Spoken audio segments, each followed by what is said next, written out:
The seven summits are the highest mountains of each of the seven continents on Earth.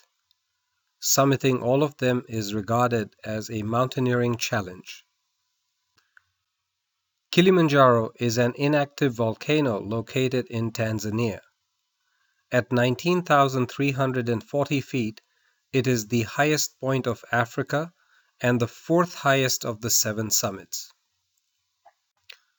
I flew into Nairobi, which is in Kenya, and then drove across the border from Kenya to Tanzania to the city of Arusha. Arusha has a very pleasant climate and is situated below a mountain called Mount Meru. The local people are very friendly. The trails up Kilimanjaro at one point in the past used to be migration paths for wild animals. This elephant skull on the trail is evidence of it. 3 volcanic cones make up the entire mountain that is Kilimanjaro.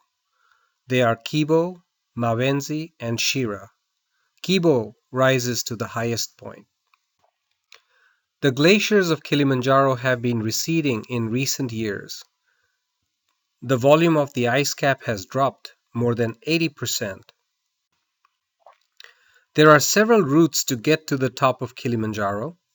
I went up the Rongai route and came down the Marangu route. The climb itself is technically very easy. Despite this ease, most climbers suffer from some degree of altitude sickness due to the rate of ascent.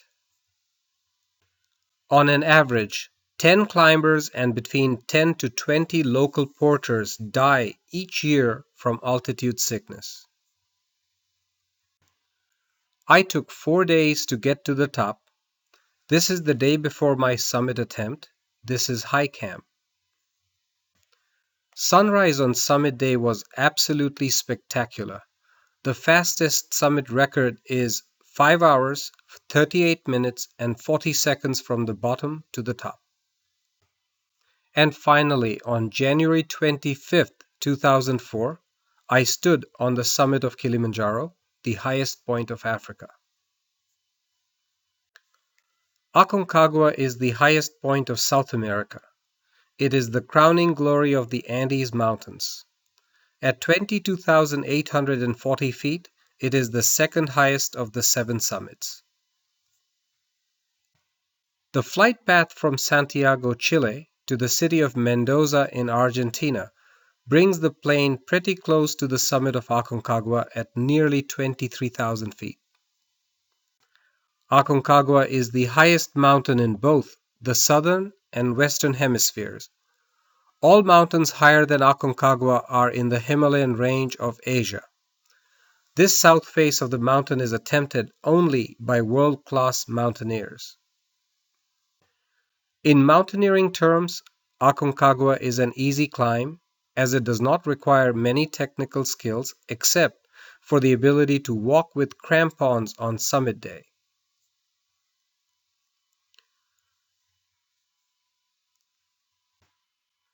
Base camp on Aconcagua is at an altitude of over 14,000 feet. After base camp at Mount Everest, it is the next largest base camp. The views were astounding as we ascended the mountain.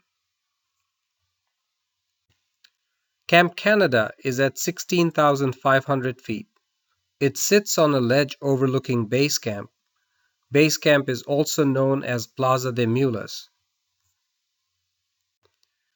Nido de Condores, or Condor's Nest, was the next camp up at 18,300 feet. It is situated on a large plateau, and I witnessed a most spectacular sunset from here. Camp Berlin is the high camp or the final camp before the summit push. It is at 19,500 feet. And finally, I summited Aconcagua on February 6, 2005. I am seen here holding the local paper from Laville. The aluminum cross in front of me is the summit marker. At 18,510 feet, Mount Elbrus is the 5th highest of the 7 summits. Mount Elbrus is an inactive volcano in the Caucasus Range. It is located in Russia, near the border between Russia and Georgia. I have truly enjoyed creating a video journal and DVDs of each and every one of my climbs. I invite you to contact me if you have a desire to view any of these climbs. There are no major difficulties on the normal route to the top of Elbrus. The mountain has two twin summits, with the west summit being the higher one of the two. We start for the summit in the middle of the night when the winds are calm and the snowpack is frozen hard. Summit day proved to be a perfect day. I estimated the number of climbers heading for the summit to be somewhere in the vicinity of 250. After surmounting the final steep summit slope, I stood on the summit of Elbrus on August 5th, 2007. I was able to visit Red Square in Moscow, arguably one of the most famous city squares in the world. I also visited the Lenin Mausoleum. Mount Kosciuszko is located in the snowy mountains of southeastern Australia, and at 7,310 feet, it is the seventh highest of the seven summits. This is how my home in Larville looked on February 13, 2008, the date we departed for Australia. Mount Kosciuszko is not a particularly difficult mountain to climb. There is a raised mesh walkway almost all the way to the summit to protect the fragile vegetation and to prevent erosion. In total, it is an 8-mile round trip. I had my wife Sherry, my daughter Shama, and my niece Hiro with me on this easy climb. My countdown now stood at 4 summits down and 3 more to go. After 2 unsuccessful bids in 2006 and 2008, I went back to Denali for a third time in June of 2009.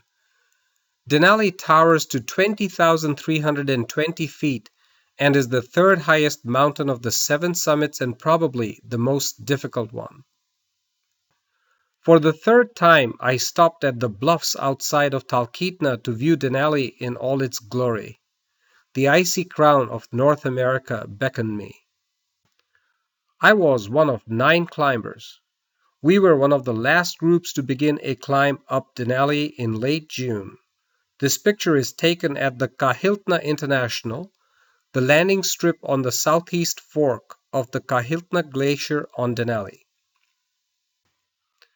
The advantages of the late season climb were moderate temperatures and established camps with reinforced snow walls. My share of the load to carry was 137 pounds. The disadvantages were weak snow bridges across crevasses, rough glacier surface, and heavy snowfall making breaking trail very difficult. I used snowshoes on the lower mountain up to Camp 2 at 11,000 feet. Then I switched to crampons. The entire route is approximately 16 miles in length. We climb most of the mountain twice as we do double carries past the first camp. Denali is close to the Arctic Circle. Around summer solstice, it never gets totally dark. The views kept on getting more and more astounding and beautiful as I climbed higher and higher on the mountain. This is a view of some amazing cloud formations over Mount Foraker from the 14,000-foot camp. The real climbing begins after the 14,000-foot camp, which is seen here on the plateau. Visible in the background are Mount Hunter and the 36-mile-long Kahiltna Glacier. Fixed lines protect about 800 feet of the icy headwall. There is one line for ascending climbers and one line for descending climbers.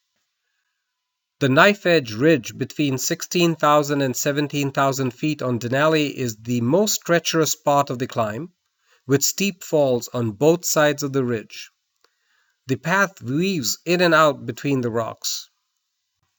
High camp is at 17,200 feet on a bitterly cold, wind-swept plateau. Summit day dawned clear, bright, and not very windy.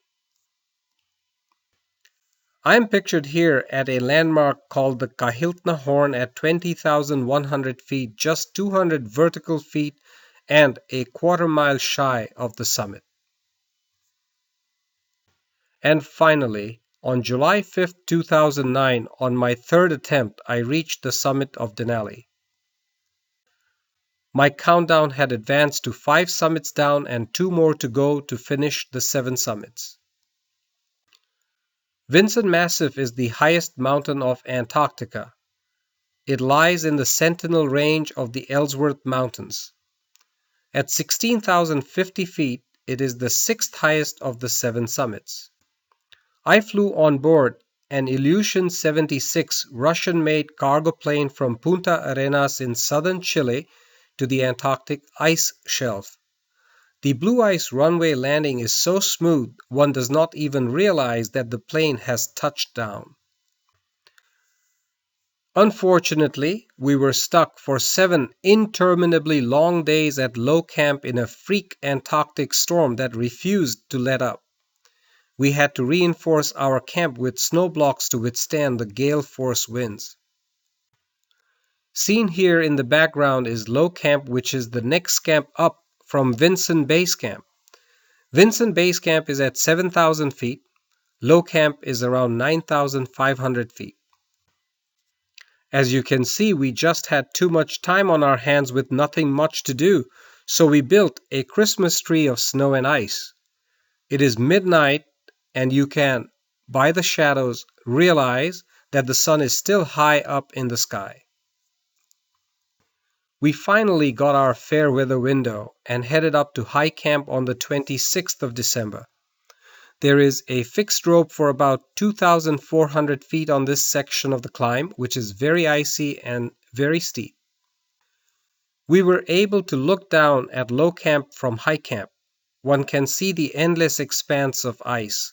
Antarctica is technically a desert, receiving only 6.5 inches of precipitation per year. 90% of the world's ice and 70% of the world's fresh water is contained in the Antarctic ice shelf. And finally, in the afternoon of December 27th, I ascended the last few feet to the summit of Mount Vinson. Here I am seen jubilantly holding up with enormous pride the flags of the 2 countries that mean the most to me, India, the country of my birth, and United States of America, the country that I've called home since 1988. Here, I am reminding myself that my every heartbeat is a tribute to my loving wife, Sherry. After the climb, I took a trip to a penguin sanctuary near Punta Arenas in Chile. Mount Everest is the Earth's highest mountain with a peak at 29,029 feet above sea level. I had attempted to climb to the summit in spring of 2010. A parting photograph with my immediate family. A photo of Mount Everest from my plane cruising at 30,000 feet. A visit to the iconic Budinath temple in the Nepalese capital city of Kathmandu. A short flight from Kathmandu brings me to a treacherous landing strip in the mountainside village of Lukla. This strip has been featured in the 10 most deadliest landing strips in the world. The initial journey is through very pleasant, fertile valleys. The trek to Everest Base Camp takes 7 days. The village of Namche Bazaar has the largest Sherpa population in the Khumbu Valley. Situated at the height of 11,300 feet, we spend an extra couple of days to allow for acclimatization. We take an acclimatization hike to the Everest View Hotel and command a panoramic view of some of the highest mountains in the world. Also seen here is one of the most photographed mountain in the world called Amadablam. Blessings from the Lama at the famous Tengboche Monastery is another one of many Everest climbing traditions. This memorial has been commissioned by the Everest Memorial Trust. It celebrates the extraordinary human drive that motivates people to go beyond the boundaries of their everyday lives, and also the tragic consequences of the risks inherent in this ambition. A view of the summit of Everest from base camp of a mountain called Pumori. The Khumbu Icefall is regarded as one of the most dangerous stages of the South Col route to the summit of Mount Everest. A very popular Everest viewing spot is the top of Kalapathar. It is a visual illusion that makes Nuptse on the right appear to be taller than Mount Everest. The colossal size of Mount Everest is mind-boggling. Just the thought of ascending to the summit of this giant sends shivers down the spine. The fact that humans have achieved this feat is a testament to the tenacity of our minds, bodies, and determinations.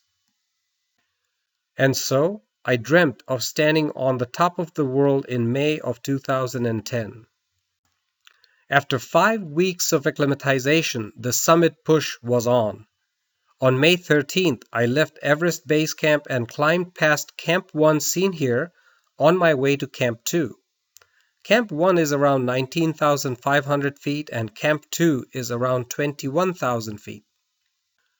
I crossed the wide crevasses of Western Coombe with my heart pounding in my chest and my leg muscles screaming for oxygen with every step I took.